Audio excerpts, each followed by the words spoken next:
Welcome back to Sports Center.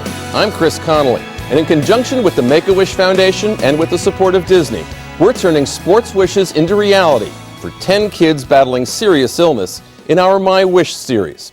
You're about to meet a girl who saw sickness try to take baseball away from her, but who dreamed up a wish that would bring her closer to not one, but two of her favorite teams.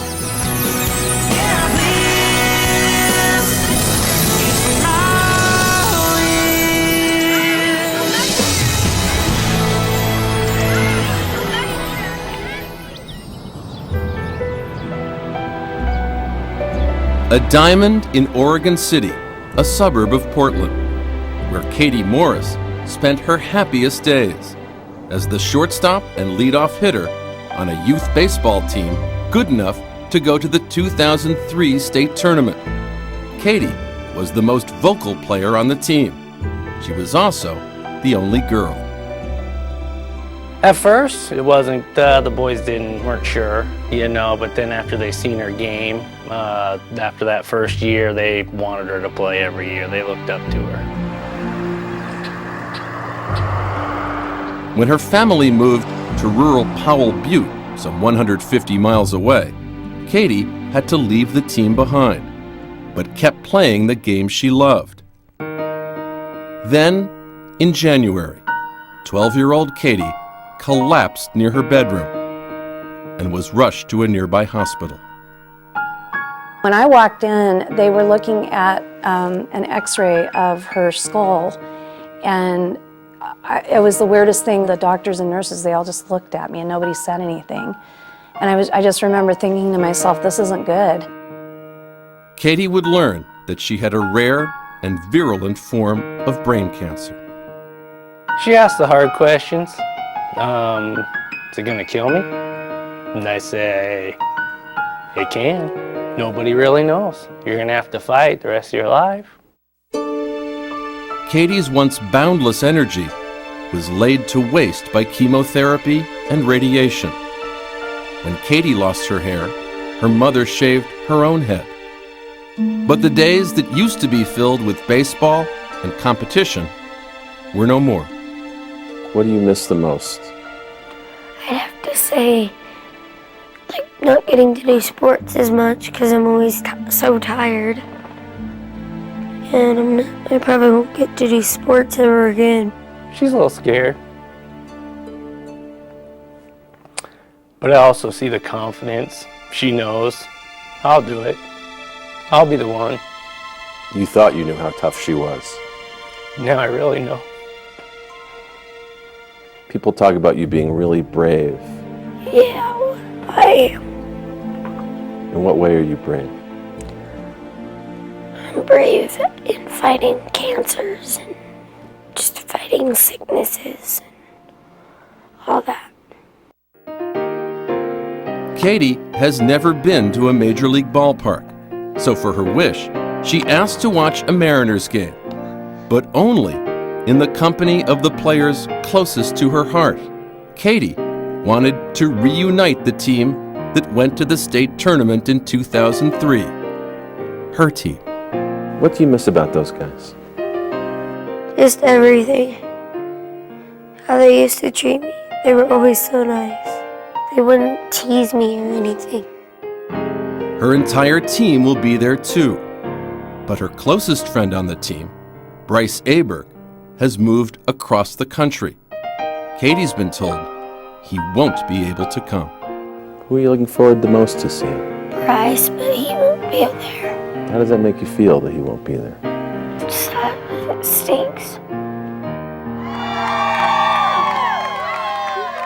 Back at her old field, Katie is greeted by her teammates who've gathered with cheers and signs of support for her.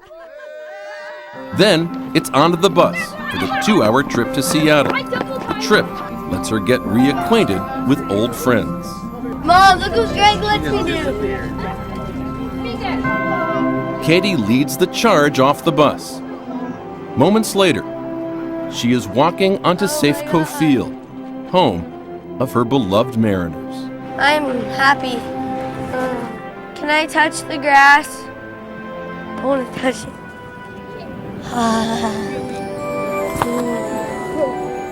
They assemble in the outfield for a team photo. All the kids Katie loved playing baseball with. All except her closest friend, Bryce.